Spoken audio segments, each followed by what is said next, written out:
नमस्कार, साम टीव्हीच्या या बातमीपत्रात तुम्हा सगळ्यांचं पुन्हा एकदा स्वागत। मी शामल भंडारे थेट मुंबईहून लाईव्ह। बुलेटिनच्या सुरुवातीलाच बीडमधून अतिशय महत्त्वाची बातमी समोर येते। मस्साजोग सरपंच पदाची पोटनिवडणूक पार पडलेली आहे आणि ज्यात दिवंगत संतोष देशमुख यांच्या पत्नीचा पराभव झाल्याचं कळतंय। स्वरूपानंद देशमुख यांचा 92 मतांनी विजय झालाय। मस्साजोग सरपंच पदाची पोटनिवडणूक झाली आहे। 92% मतदान झालं होतं, ज्याचा निकाल सध्या हाती आलेला आहे। मस्साजोगचे सरपंच हे स्वरूपानंद देशमुख असतात।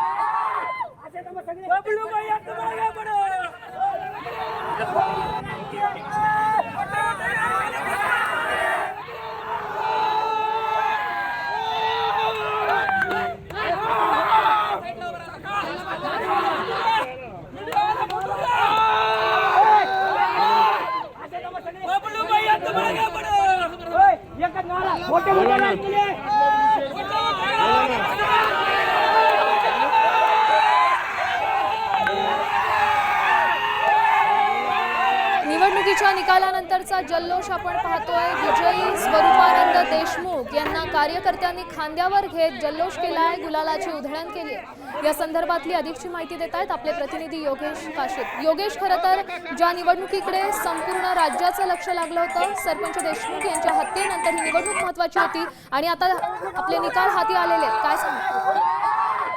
नक्कीच एकंदरीत पाहायला गेलं तर बीड जिल्ह्यामध्ये पोटनिवडणुका पार पडल्या आणि या पोटनिवडणुकीमध्ये देखील मस्साजोगची पोटनिवडणूक होती। दिवंगत सरपंच संतोष देशमुख यांच्या हत्या प्रकरणानंतर ही पोटनिवडणूक झालेली आहे आणि संतोष देशमुख यांच्या पत्नी अश्विनी देशमुख आणि त्याचबरोबर प्रतिस्पर्धी उमेदवार स्वरूपानंद देशमुख हे दोघं उमेदवार होते। मात्र जनतेने जे आहे ते स्वरूपानंद देशमुख यांच्या बाजूने कौल देत त्यांना विजयी केलेला आहे। तर या निवडणुकीमध्ये पोटनिवडणुकीत ज्या दिवंगत नेते आहेत, दिवंगत संतोष देशमुख यांच्या पत्नी अश्विनी देशमुख यांचा पराभव झालेला आहे। एकंदरीत पाहायला गेलं तर खेड तहसीलच्या परिसरामध्ये या ठिकाणी मोठ्या प्रमाणात जे आहेत स्वरूपानंद देशमुख यांचे समर्थक गुलाल उधळताना पाहायला मिळतात, जल्लोष करताना पाहायला मिळतात। मात्र मोठी बातमी म्हणावी लागेल की त्या निवडणुकीमध्ये मस्साजोग गावकऱ्यांनी अश्विनी देशमुख यांना पराभवाला सामोरे जावं लागलं आहे। योगेश, धन्यवाद दिलेल्या सविस्तर बातमीसाठी।